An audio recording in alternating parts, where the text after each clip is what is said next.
Welcome to another episode. Welcome to another episode of Gamecocks Talk with Captain Will. I am your man, Captain Will. Make sure you like, make sure you share, make sure you subscribe to Gamecocks Talk with Captain Will so I continue to bring you the gospel of Gamecocks every single day. Follow me on Twitter at Gamecocks Talk. Follow me on Instagram at Gamecocks Talk with Captain Will. And wherever you get your podcast, you can find your man, Captain Will. Ladies and gentlemen, you are down rocking with the best. And since you are rocking with the best, come rock with your man, Captain Will. We got a good one today, y'all.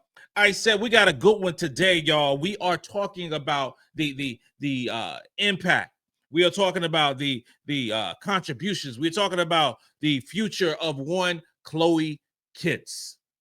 Chloe Kitts' star is rising in the women's college basketball world, and we are all witnesses of it as fans of college basketball and as fans of South Carolina women's basketball, the three-time national champions.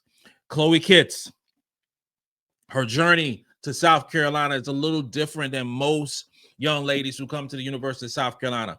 Chloe Kitts was the 17th ranked overall recruit in the class of 2023. Chloe Kitts, came from Florida. She decided to enroll early. She decided to skip the prom. She decided to skip all those cool things that these seniors do in high school and decided to join a champion. She knew the road was going to be tough because on that team was multiple future draft picks. She knew the road was going to be a struggle. She did, but she wasn't scared. She wasn't, scared of the challenge of not only joining the team early, but joining a team that had a wealth of talent. She could have went anywhere in the country. She could have went anywhere in the country and started. She could have. That's how good Chloe Kitts was in high school. She was incredible. Check out the stuff. Check out the YouTube. Check out, when she was at all those exposure camps, at all those, elite situations going against the best players in the country. Check that out. Chloe has a unique playing style, a unique skill set. And I love the word unique because that identifies Chloe. She went into the offseason after joining the South Carolina Gamecocks, knowing she needed to get stronger, knowing that she had to work on her body. And to a certain degree, going into her quote-unquote sophomore year, she gained some weight. She got a little stronger. But during last season, she was still getting pushed around. She was falling down too much, and she had to do something about it. So during this past off season, she gained more weight. Molly, had on this nutrition plan, getting stronger, all these protein shakes, all those great things, lifting weights after games, lifting weights, additional stuff to become more fit, to become stronger. And her weight gain, her strength training, because we're talking about, when I say weight gain, I should say her muscle gain has been evident this season for the Gamecocks. It has been an immediate presence for a team that needed her early on, because really think about it. Think about first game against Michigan in Las Vegas. Ashlyn Watkins wasn't there. Chloe showed up and showed out with increased minutes and a determination and an abomination that we ain't seen. And she got out the gates like wildfire. It was something. Her statistical breakdown in terms of the traditional box score data says a lot, but it doesn't tell the whole picture what Chloe has been doing for South Carolina.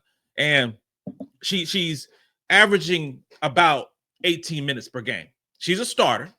She's a starter because we always got that is the big conversation with South Carolina and the opposing teams. I saw I saw the Texas and Oklahoma game that came on, last night after South Carolina dismantled Missouri. And it was a lot of emphasis put on, Madison Booker from Texas being in early foul trouble. Reagan Beers from Oklahoma being in early foul trouble. It was a lot of, they in foul trouble. Oh, God, what we're going to do, what we're going to do, what we're going to do. Well, Chloe Kitts starts for the South Carolina women's basketball team. And she plays 18 minutes a game.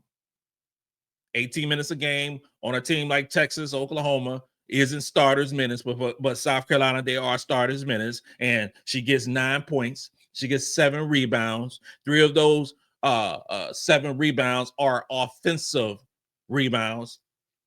And she getting you 1 assist, 1 steal, and 1 turnover. She has an offensive rating of 121.2 with a defensive rating of 74.7.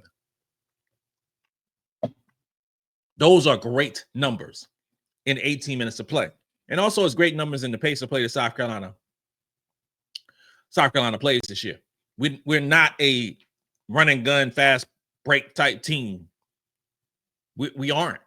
The last season's pace of play was the fastest in Don Staley's era at the University of South Carolina. We've slowed it down, much like the previous years. It seems like last year was an anomaly, and this year is much different than last year.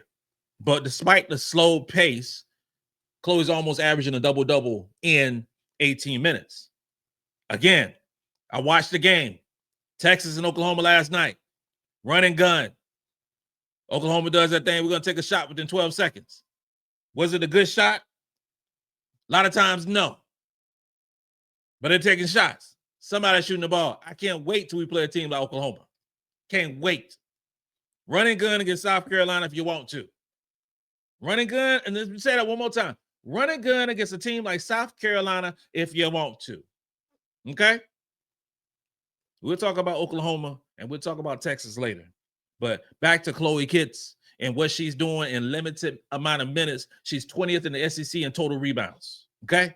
She's 12th in the SEC in rebounds per game. She's 15th in the SEC in offensive rebounds. And she is second on the team in terms of defensive rating, right behind Ashlyn Watkins. When you have Chloe Kitts and you have Ashlyn Watkins on the floor at the same time, good luck trying to score the basketball in the post. Because it's going to be tough. It's going to be treacherous. It's going to be difficult for you to score the ball. I don't care who you are. It's going to be tough. It's going to be a task. If we compare the stats from last season to this season from Chloe Kitts, her points are about the same. Her minutes are about the same. Real talk. Now, you can take into account, like over the last 3 games, maybe 3.5 games for Chloe, she has not produced the numbers that she did previously earlier in the season. So her I don't want to call it a slump. I'm not going to say a slump, but her production hasn't been what we saw earlier. But regardless of that, last season she averaged 19 minutes. This season she's averaging 18 minutes. Last season she averaged 9 points. This season she averaging, 9 points as well. Last season she averaged 6 points. She was second on the team. I think it was second on the team. No, she was third on the team because it was Camila Cardoza, it was Watkins, and Watkins and Chloe averaged about the same amount of rebounds. So we're gonna say tied for second. Okay. This season, Chloe is leading the team in rebounds. All right. And last season she had 2 offensive rebounds. This season she's averaging 3. All right. Still 1 assist, 1 block. Chloe Kitts is not a shot blocker. She ain't gonna never be a shot blocker. She don't commit turnovers. Last season she averaged 2 turnovers down. Now she's down to 1 turnover. She has improved her offensive rating. Last season it was 114.7. So she improves that by 7 points. Her defense have gotten better. Last season was 76.5. Now it's 74.7. I say all those things in context because South Carolina still, through 14 basketball games, have played the number 1 strength of schedule. So these stats that I'm talking about, these analytic stuff that we are discussing right now, I like to put those things in context because you're not playing a team that's 79 that has played the 79th ranked strength of schedule. You're not playing a team that has the 137th ranked, strength of schedule. You are playing the toughest strength of schedule out of the 362 basketball teams in the country. That means something. Schedules matter. Resumes actually do matter in basketball. It really does. It really does. Somebody told me like, oh, we ain't got nothing for no Tennessee. First of all, don't know what you're talking about, but we'll see how good Tennessee is when they play Oklahoma on Sunday and then they play LSU. It was on Thursday. We'll see how good Tennessee is. They're averaging like 90-something close to 100 points per basketball game. Running that running gun. Do this. We'll see how that goes. We'll see when they actually got to defend somebody. We will see. We'll see when they're not shooting 43 pointers in the basketball game. We'll see how good they are. But shout out to Tennessee and shout out to MiLaysia Cooper. South Carolina bred and born. Okay? We will see. The future is so bright for Chloe Kitts. It is. It is so bright for Chloe Kitts, but there is still room for improvement, obviously. But her potential for growth in this system and in college women's basketball and potentially the WNBA is out of control. Did I mention that she got a gold medal with Team USA? Did I mention that? Did I say that she played with Joyce Edwards for Team USA and received a gold medal? Maybe I didn't mention that. I don't know. Getting kind of old. But she has international experience. She has two. No. Let me say this right. I want to say this correctly. Chloe Kitts has the potential to get multiple championships for the South Carolina women's basketball team. The way her thing is set up is with her joining South Carolina after, midway through her high school season and joining South Carolina, they put it down as a freshman. Okay. Chloe played minimum minutes during her quote-unquote freshman year. So so that's freshman year 2024. So let me say that correctly. She came in January 2023. Played 1 year. If this was all how it's supposed to be. So we came to January 2024. This time last season, Chloe Kitts has played 1 year of basketball. One complete 12-month year of basketball. Chloe Kitts, it's January 2025. Chloe Kitts has played 2 years of basketball at the University of South Carolina. 2 complete years.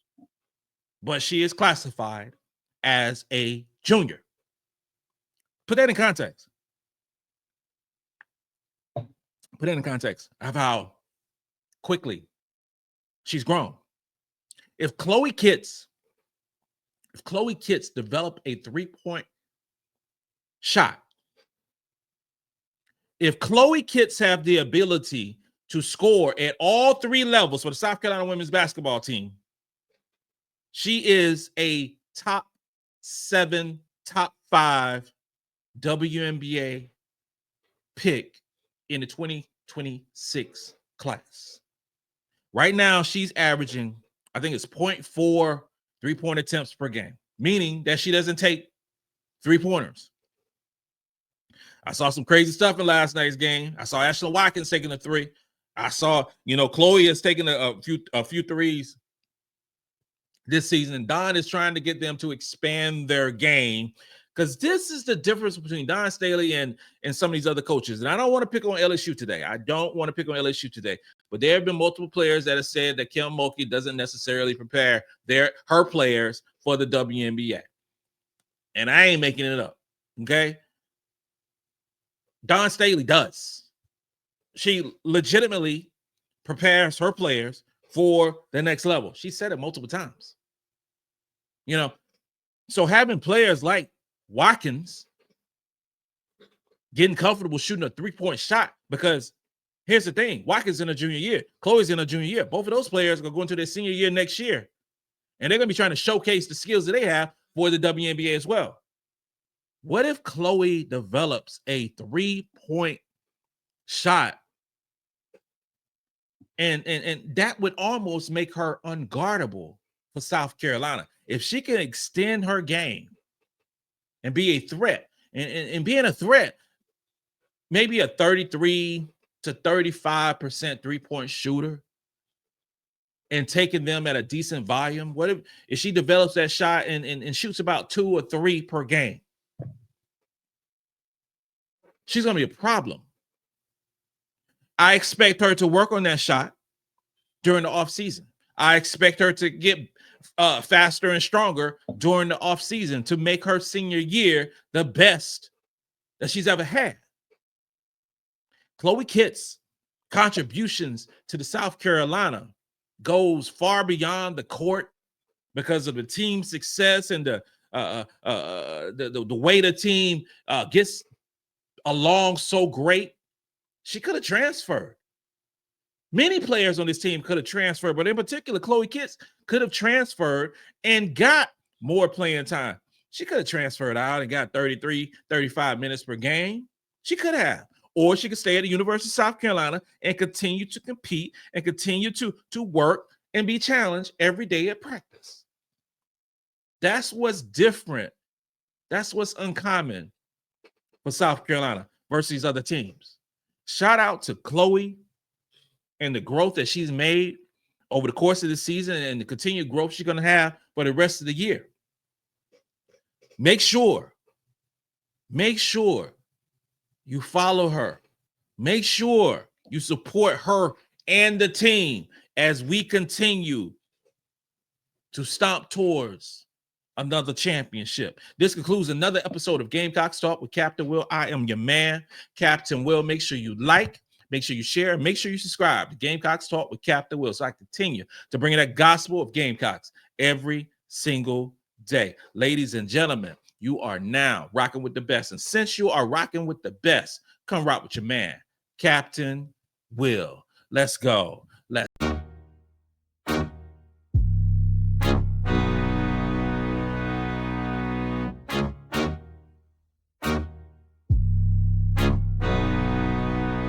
Oh, J-Rock did this beat.